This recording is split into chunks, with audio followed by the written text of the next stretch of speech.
Pemirsa Lintas Benua sepekan kembali ke hadapan Anda. Kondisi asrama mahasiswa Kalimantan Selatan di Jalan Bukit Umbul, Semarang, Jawa Tengah. Kini kondisinya memprihatinkan dan harus segera direnovasi. Beginilah kondisi asrama mahasiswa asal Kalimantan Selatan yang berada di Bukit Umbul nomor 14A Kota Semarang, Jawa Tengah. Selain mengalami kerusakan di bagian plafon, bangunan di jantung Kota Semarang ini juga tidak layak huni lantaran beberapa kamarnya juga tidak terawat. Setidaknya hal itu disampaikan Ketua DPRD Kalsel usai melakukan kunjungan ke asrama asal Kalimantan Selatan tersebut. Atas kondisi yang memprihatinkan tersebut, Supian Haka berharap kepada pemerintah Provinsi Kalsel segera melakukan renovasi fisik bangunan dan harapannya bisa dianggarkan di tahun 2023. Ini tempatnya tempat punya Pemprov Provinsi Kalimantan Selatan, tapi tidak layak huni lagi, hanya satu orang. Kasihan ya, nah, coba kita lihat kamar-kamarnya. Nah, langsung, nah, padahal ini 32 nih. Nah, ini kalau di tempat ini kalau 40-an nih, kalau bisa, tapi hanya satu. Nah, atasnya ada terawat lagi. Aduh, kasihan nih. Nah ini. Sementara itu, Ketua Asrama Mahasiswa Kalimantan Selatan Semarang Muhammad Rizky Satriaji mengatakan, akibat kondisi yang tidak layak tersebut, membuat mahasiswa Kalsel enggan menempati asrama sehingga hanya dihuni 4 orang mahasiswa. Iya. Itu masih belum cukup Pak ternyata buat narik minatnya. Sampai sejauh ini isinya baru 4 orang sebenarnya. Tapi yang aktif di sini setiap hari 2 orang. Mengingat bangunan ini milik pemerintah provinsi, Rizky berharap ada perhatian dari pemerintah sehingga mahasiswa Kalsel yang ada di Semarang terfasilitasi. Fungsikan sebaik mungkin gitu Pak. Jadi supaya mahasiswa yang ada di Semarang terfasilitasi, nanti organisasi daerahnya juga lebih aktif. Maksudnya kan kalau misalkan ada base campnya berupa rumah kan. Mail Banjar TV. Pemirsa, sehari sebelum pertempuran 10 November 1945 di Surabaya, di Banjarmasin terjadi pertempuran melawan pemerintahan sipil Hindia Belanda oleh para pejuang pembela kemerdekaan Republik Indonesia. Selain itu pemirsa, banyak cara yang bisa dilakukan untuk memperingati Hari Pahlawan, termasuk bagi anak PAUD seperti peragaan busana aneka profesi untuk mengejar cita-cita.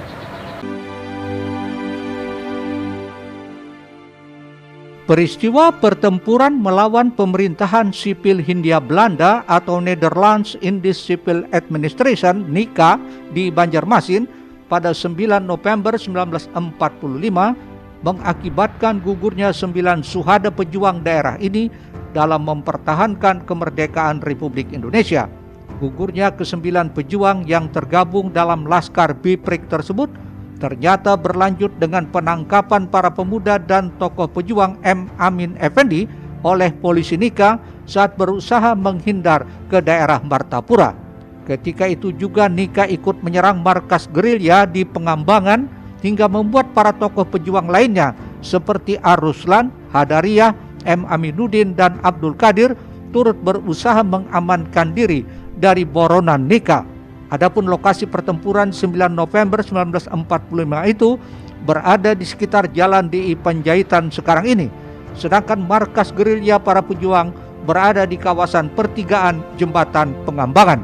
Untuk mengenang peristiwa bersejarah perjuangan tersebut, tanggal 9 November 2022 dimulai pukul 9 pagi dilakukan haul jamak di rumah pejuang M. Amin Effendi, dilanjutkan renungan suci di Tugu 9 November di Kelurahan Pengambangan.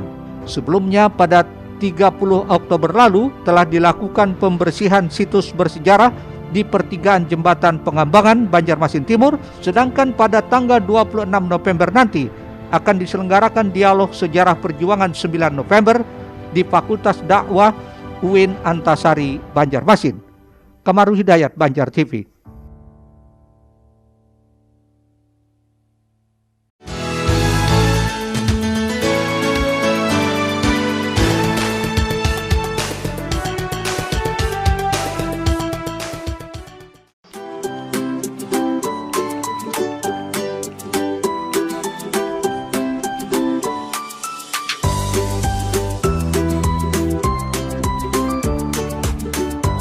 Beginilah kemeriahan fashion show yang digelar Taman Kanak-Kanak Kemala Bayangkari 01 di Jalan Ahmad Yani kilometer 4,5 Komplek Bina Brata Banjarmasin Timur, Kamis 10 November 2022. Kegiatan ini dilaksanakan tak lain untuk memperingati Hari Pahlawan yang jatuh tepat pada 10 November dan Hari Guru yang jatuh pada 25 November mendatang. Anak pun tampak ceria dengan baju profesi yang mereka kenakan, mulai dari polisi, tentara, pilot, hakim, dokter, dan lainnya.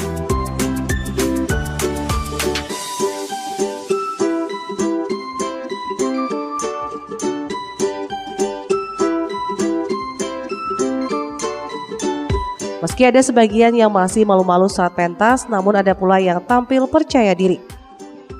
Melalui kegiatan ini diharapkan memberikan motivasi kepada anak untuk mengejar cita-cita mereka saat dewasa nantinya. Dan tak kalah penting, ingin mengenalkan sejak dini sosok pahlawan yang telah gugur membela bangsa ini. Dan saat ini ada pahlawan yang berada di dekat mereka, yaitu Sang Guru. Kita memperingati Hari Pahlawan dan Hari Guru dengan tujuan untuk memperkenalkan kepada anak pahlawan-pahlawan yang telah gugur menurut kita, dan yang lebih dekat lagi pahlawan yang ada di dekat anak adalah ibu guru itu sendiri. Ini jadi ada fashion show apa nih Bu? Jadi diadakan fashion show ini supaya memberikan motivasi kepada anak. Kebetulan hari ini mereka lagi pakai baju profesi, sekalian beri motivasi juga memberi semangat untuk cita-cita mereka ke depannya mau jadi apa. Harapan ke depannya dengan kegiatan seperti ini anak-anak mengenal para pahlawan, motivasi mereka untuk belajar lebih giat itu lebih meningkat, dan juga kita sebagai guru ada motivasi tersendiri yang untuk menunjang perkembangan anak itu sendiri. Sebagai apresiasi atas keberanian mereka tampil di hadapan umum, seluruh peserta mendapatkan piagam penghargaan yang sebelumnya juga diadakan lomba mewarna.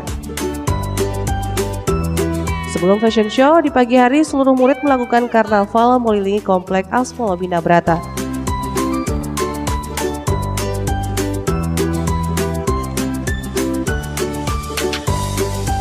Eko Anggoro, Banjar TV.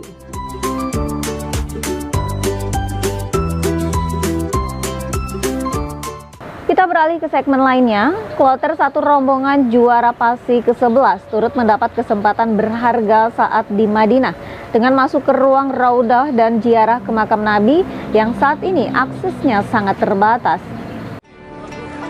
Inilah rombongan pria dari kloter 1 juara Festival Anak Soleh Indonesia ke-11 saat berada di kota Madinah. Ketua Umum Dewan Pimpinan Pusat Badan Komunikasi Pemuda dan Remaja Masjid Indonesia, Said Aldi Al-Idrus, memimpin langsung rombongan untuk berjalan di Tanah Haram.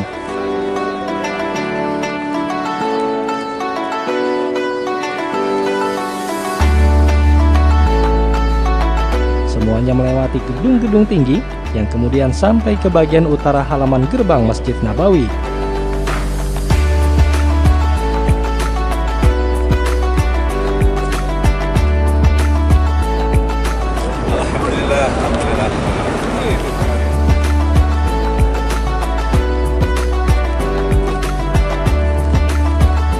Di sini, rombongan kembali berfoto bersama sebagai kenang-kenangan atas berkumpulnya para perwakilan pengurus BKPRMI se-Indonesia di Tanah Suci.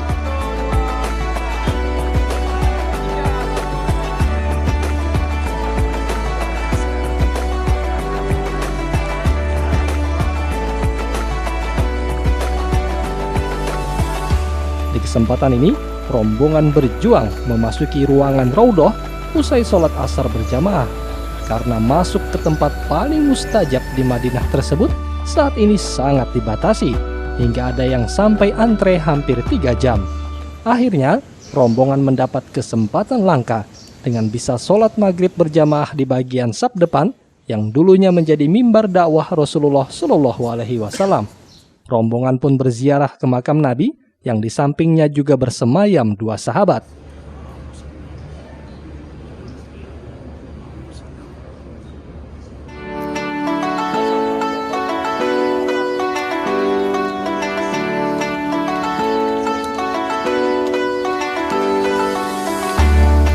Alhamdulillah kami sudah ke Raudhah, doa mudah-mudahan mustajab dan bisa kembali ke sini insyaallah.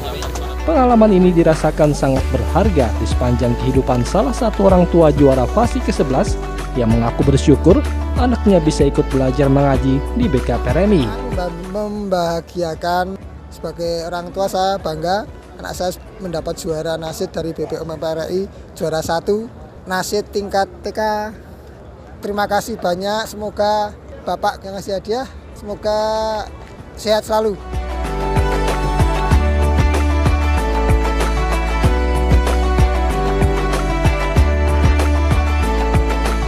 Ahmad Makfur, Banjar TV.